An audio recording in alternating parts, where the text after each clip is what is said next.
Sì, sono giornate molto intense, sia come sindaco sia come infermiere del SUEM 118 e la stessa cosa vale per le migliaia di miei colleghi operatori sanitari e anche per le migliaia di sindaci dei piccoli borghi. Giornate molto intense che condivido all'interno della mia famiglia, tra l'altro anche mia moglie che è infermiera e lavora in un centro di medicina aggregata e ci troviamo giornalmente a confrontarci con questa pandemia che di giorno in giorno sta aumentando i numeri, stanno aumentando gli accessi all'interno delle strutture sanitarie.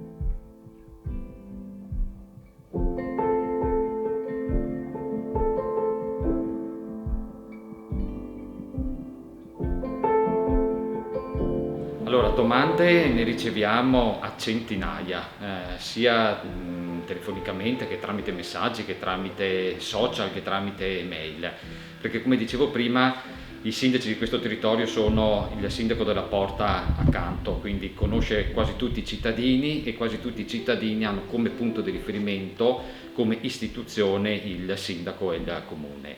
Le domande sono le più svariate, dal cittadino che chiede cosa vuol dire quarantena e quanto deve restare in quarantena, da altri che hanno figli o parenti che rientrano dall'estero e a chi devono telefonare o avvisare che stanno rientrando dall'estero per darne comunicazione all'autorità sanitaria. A chi chiede, e qui andiamo al paradosso, in quali supermercati vengono fatti i tamponi, se vengono fatti a tutti, se vengono fatti in alcune giornate, se si possono offrire volontari. E l'ultima da ieri, quando il nostro governatore ha comunicato che verranno distribuite le mascherine filtranti a tutti i cittadini, dove, come, quando e a chi saranno distribuite.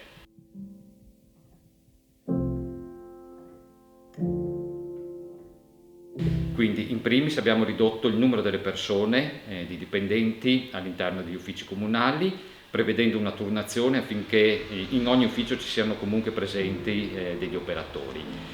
In secondo luogo, già dalla settimana scorsa abbiamo distribuito a tutti gli agenti della polizia locale delle mascherine protettive e dei gel igienizzanti per mani, nonché dei guanti, visto che devono fare il controllo sul territorio.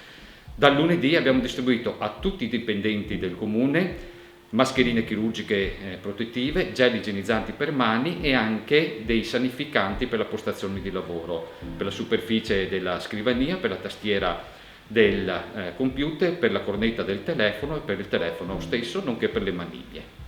Qui ad Asolo si vedono apparire dei cartelloni con scritto "andrà tutto bene". Ci sono, è difficile dirlo, ma ci sono dei segnali che ci possono indicare come positivi in questa situazione di grande emergenza? Beh, il segnale positivo secondo me è la grande volontà che tutti i cittadini hanno di ricominciare. Non vedono l'ora che questa quarantena in cui siamo tutti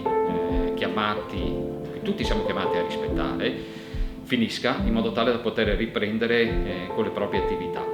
Quindi la forza di volontà, ma anche una forza organizzativa incredibile.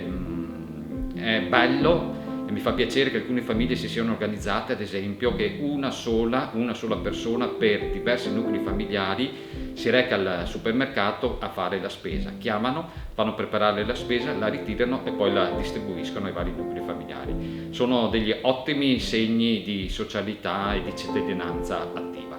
Anche delle aziende hanno messo il loro contributo in questo. Molte aziende hanno messo il loro contributo, molte aziende, lo voglio sottolineare, hanno fatto una scelta etica e anche coraggiosa di sospendere la propria attività, non solo per mancanza di materia prima o per il blocco delle frontiere, ma proprio per tutelare la salute dei dipendenti e della comunità. Nella sua esperienza lei ha fatto anche più di un'esperienza con Medici Senza Frontiere. Si era mai imbattuto non dico come questa, ma in un'epidemia? Sì, mi sono imbattuto in epidemia di colera, in epidemia di morbillo, in altri tipi di patologie infettive. Diciamo che la differenza è che in questo momento si gioca in casa, quindi l'epidemia ce l'ha in casa, ce l'hai tra i tuoi cittadini, ce l'hai tra i tuoi amici e i tuoi familiari, quindi cambia anche l'approccio mentale, umano e professionale.